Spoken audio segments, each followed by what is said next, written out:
Hello, Mark. Hello, Carol. How are you doing today? Ooh, just fine. What are you up to? I'm trying to finish my maquette, and I'm pretty close here. I think we're going to call it good. We're going to put a fork in it and call it good for now. But I just wanted to show you this far. You might compare it to with what you saw before. And this is an amalgam of several models, right? But I think, of course, it's Wesley, and then there's Mike Tyson and the whole thing, and it's hard not to do that, and I think that's a good part of it. What I want to show you right now, as we're looking at this close to finished piece, is that I went away from it for a while, and I came back and I puttered with it for an hour or something. Then I went away from it again, and I came back, and I just can't say how important that is, because you have your models out and things like that, and I came back and I didn't realize how wrong I'd gotten the back of the head. So I had to add a little bit of clay to this back of the head to get it looking anything like the model. I mean, look how much space there is back here, right? There's this huge amount of space. That's like an egg shape here, and then you do another egg shape here, and you've got your jaw that usually comes in, ear just a little bit behind. I had that fine, but I did not have anywhere near enough space on the back here to make him look like the, kind of athletic character I wanted him to look like. And there was not anywhere enough space here, so I had to add it, right? And so I'm happy with how it's working. That is the point of these maquettes, is that you like the way it's sitting, how the whole structure is looking. The features are sort of in place, but they're not fussed with, right? I mean, there's a nose, there's a mouth, there's eyes, etc. But I've mostly been screwing around with all the transitional space around them, making sure the jaw's enough. I had to add to the jaw, I had to add to the back of the head, I had to add to the back of the neck. Now, I only could have done that if I'd gone away and then come back later and look with fresh eyes, because you get stuck when you're in one work mode and your one work session. You get stuck and you can't really solve a problem.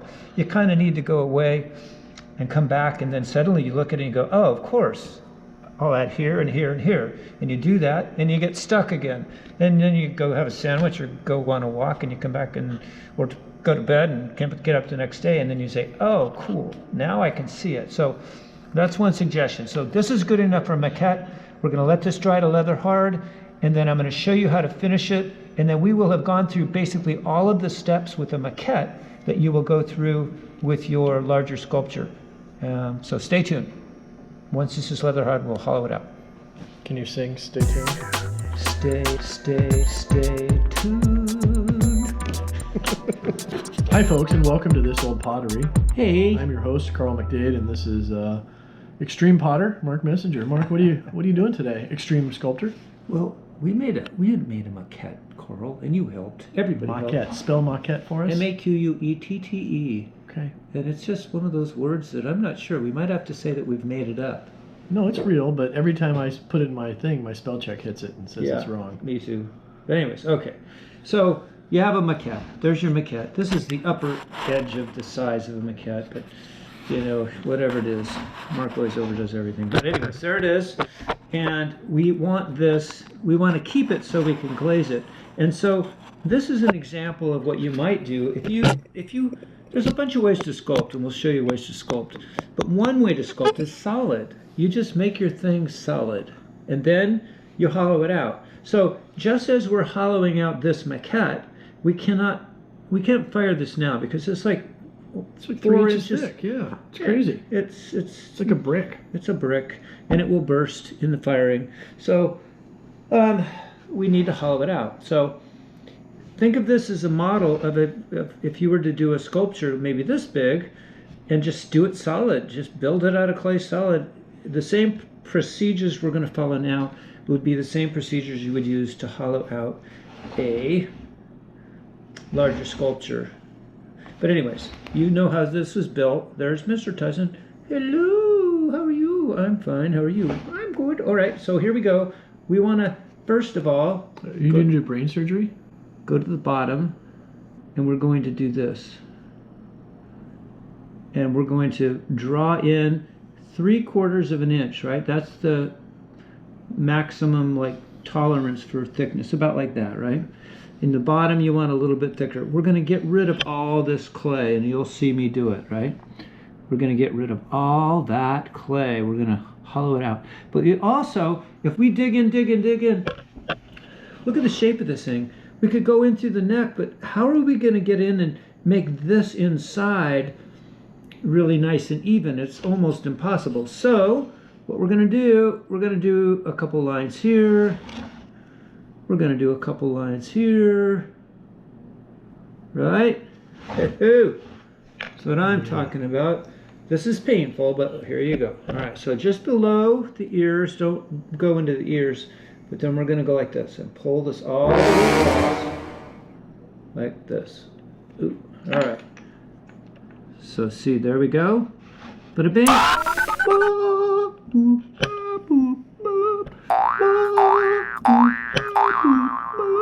All right, so we're going to do the same thing here, and you will watch me. I'm going to measure in more than 1/4 of an inch, but no more than 3/4 of an inch. Okay, thank you, Coral. Like that. I'm going to dig all this out so it's like a nice coconut. And then I'm going to do the same thing here. And I'm going to go in, you know, like about 1/2 inch. Something like that. The bottom, this should be a little thicker because you want this to be nice and sturdy, the very bottom base. But these other areas, you know, get them right about 1/4 of an inch, and that'd be great. So we're going to dig all this out. We're going to dig all that out. And as we go through, we're going to be able to break through to both sides, and then make sure that all these funny little areas like chin and all this stuff are also dug out well so it doesn't want to break. And then we'll do the same thing here, and then I'll show you how, once it's all hollowed out, we'll score it really well, and we'll reattach it and hide the seam, and you will never know that he had brain surgery. That he had brain surgery.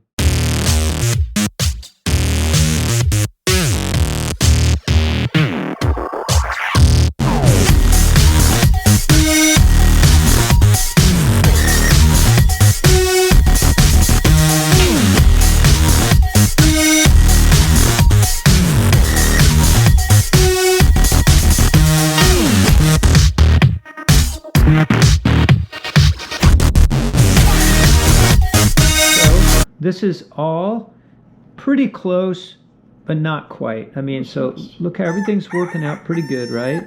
That's going to be fine. But now is when you want to do the last 10% that's crazy important. So you go through here with a needle tool and you measure all the distances. And remember, the tolerances are, you want it nowhere thinner than 1/4 of an inch and nowhere thicker than 1/2 an inch. So that's right at the edge, right? And that's in a corner here, so I'm going to take that down a little bit. So if you do this with your needle, you can go in and push through and touch your finger on the other side with the needle and pull out, and you can see exactly how thick it is, right? Okay, so I'm going to spend some time and do these, but the areas, just saying, the areas that people tend to neglect, and then those parts of the sculpture will, you know, crack, or parts of them will break away because they were left a little too thick, are chins and cheeks. So go in here, and especially where the chin is, put a finger here and go down through and push through till you touch all the way through. Good job. Good filming, Coral. Okay, now I'm putting my finger in there. Look how thick that is, man. That is ridiculous. It's like 1.5 inches. So I'm going to go in here and I'm going to do all the checking, and then we'll get back to you.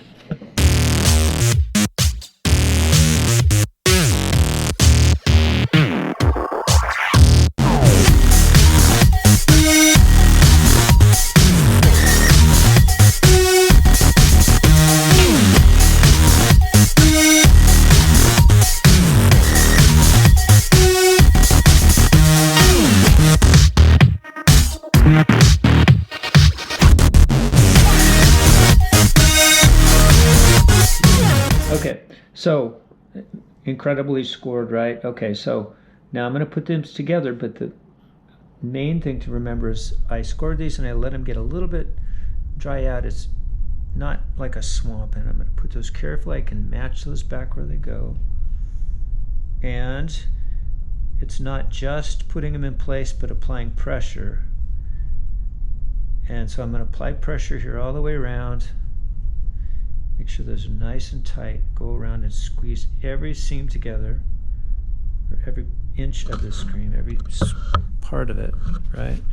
Okay, so then what you'll see me do is I'm going to score these. I'm going to let it sit for a few minutes, and then I'll come back and I'll score this, and I'll put a little bit of a coil all the way around and press that in. And if I do that last step with the coil on top, you're never going to see this seam, right? Yeah. That's the idea, is you don't want to see it ever again.